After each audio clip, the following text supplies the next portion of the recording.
आज हम बात करेंगे शेड्यूल या अनुसूचियाँ के बारे में। सबसे पहला सवाल आता है कि शेड्यूल होते क्या हैं और ये कहाँ देखने को मिलते हैं। हमारे प्यारे भारत का लॉ बुक या भारत का संविधान जो है उसका इतिहास के बारे में जानना जरूरी है। The government of India act 1935 यानी 1935 का भारत शासन अधिनियम के अंदर उस समय का सबसे लंबा डॉक्यूमेंट था, जिसमें 10 शेड्यूल और 321 सेक्शन शामिल थे। और हमारे भारत का संविधान जो है इसी 1935 भारत शासन अधिनियम से 50% से ज़्यादा लिया गया है। 26 नवंबर 1949 को कॉन्स्टिट्यूशन डे सेलिब्रेट किया जाता है।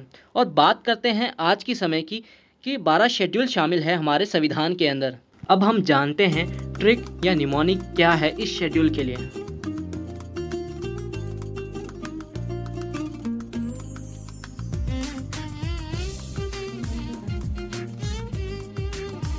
जी, ये रहा आपका पहला trick, tears of old PM. क्या है? Tears of old PM. ठीक जी। अब ये टीयर्स की जो फुल फॉर्म है एक तरीके से अब ये देखेंगे, टी से याद रखेंगे टेरिटरीज। क्या है? टेरिटरीज। ये हमारा पहला शेड्यूल है। टी से याद रखेंगे टेरिटरी, जो स्टेट और यूनियन टेरिटरीज है, ये हमारा पहला शेड्यूल है। ठीक है, कौन सा है? पहला शेड्यूल। ठीक, दूसरा है ई से याद रखेंगे इमोल्यूमेंट्स। क्या है? इमोल्यूमेंट्स। इमोल्यूमेंट्स से याद रखेंगे, ई से याद रखेंगे इमोल्यूमेंट्स, मतलब है इमोल्यूमेंट्स का सैलरी, सैलरी ऑफ प्रेसिडेंट और गवर्नर ऑफ द स्टेट, यानी राष्ट्रपति की जो सैलरी है उसी को क्या कहते हैं? इमोल्यूमेंट्स। ठीक, ये हमारा सेकंड शेड्यूल हो गया। ठीक है, तीसरा है एफर्मेटिव्स। एफर्मेटिव्स, ए से याद रखेंगे एफर्मेटिव्स। ठीक है, एफर्मेटिव्स का मतलब क्या होता है? डिक्लेरेशन या फॉर्म्स ऑफ ओथ, यानी तीसरे हमारे शेड्यूल के अंदर बताया गया है कि फॉर्म्स ऑफ ओथ क्या है और एफर्मेटिव्स। ठीक है, एफर्मेटिव्स यानी डिक्लेरेशन। ठीक है, और चौथा है राज्यसभा। आर से याद रखेंगे राज्यसभा। ठीक है, राज्यसभा क्या है? राज्यसभा के अंदर इसमें सीट्स के बारे में बताया गया है। क्या? Allocation of seats. ठीक है, ये चौथे शेड्यूल के बारे में। और एस से याद रखेंगे schedule area and schedule tribe. ठीक है, सिंपल है। T for territories, E for emoluments, A for affirmatives, R for Rajya Sabha, S for schedule area and schedule tribe. ये हमारे 5 शेड्यूल कंप्लीट हो गए टीयर्स से। ठीक कर लिए हैं। अगला है टीयर्स ऑफ। ओ से हम याद रखेंगे अदर एरिया। क्या है? Other area. अदर एरिया मतलब ईस्टर्न एरिया। ठीक है, अदर एरिया मतलब ईस्टर्न एरिया। ठीक है, ये हमें इंपॉर्टेंट है। Eastern area. ईस्टर्न एरिया के एग्जाम्पल क्या क्या हैं? नागालैंड, मिजोरम, अरुणाचल प्रदेश, असम, ये सारे हमारे ईस्टर्न स्टेट्स हैं। ठीक है, ठीक है। ओ से याद रखेंगे ईस्टर्न एरिया। और एफ से याद रखेंगे फेडरल स्ट्रक्चर। ठीक है, क्या है? एफ से फेडरल स्ट्रक्चर। ठीक है, फेडरल स्ट्रक्चर के अंदर क्या क्या आता है? Union list, state list, concurrent list. ठीक है, एफ से याद रखेंगे federal structure. O for other area यानी ईस्टर्न एरिया। एफ से याद रखेंगे फेडरल स्ट्रक्चर। ठीक जी, हमारे 7 शेड्यूल कवर हो चुके हैं। ये है हमारा 8वां शेड्यूल। ठीक है, कौन सा है? 8वां schedule.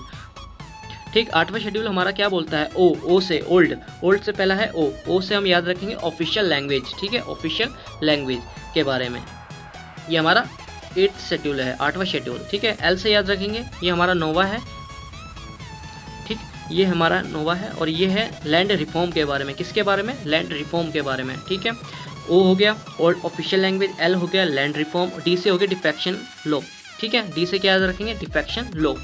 Old official language, L से लैंड रिफॉर्म, डी से डिफेक्शन लॉ। ये हमारे हो गए 10 शेड्यूल कंप्लीट। ये रहे हमारे लास्ट के 2 शेड्यूल। ठीक है, हमने पहले क्या याद करा? Tears. Tears of old PM. PM यानी पी फॉर पंचायत। ठीक है, पंचायत, ये हमारा हो गया 11 शेड्यूल। इसमें क्या है? पावर दी गई है पंचायत को। ठीक है, पावर ऑफ पंचायत। और एम है म्यूनसिपैलिटीज़। क्या है? M for municipalities. ये हमारा 12 शेड्यूल यानी लास्ट शेड्यूल है।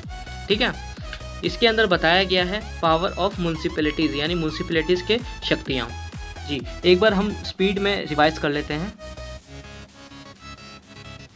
जी, जो पहला ट्रिक है टीयर्स ऑफ ओल्ड पीएम। ठीक है, टीयर्स की मैंने आपको फुल फॉर्म बताई है। T for territories, E for emoluments, A for affirmatives, R for Rajya Sabha, S for schedule area and schedule tribe. ठीक, उसके बाद ऑफ की फुल फॉर्म।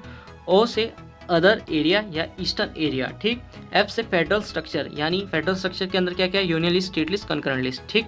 उसके बाद है old, old official, O for old official language, ठीक है, ओ for official language, L for land and reform, D for defection law, ठीक है। ओल्ड से अब ये याद रखना।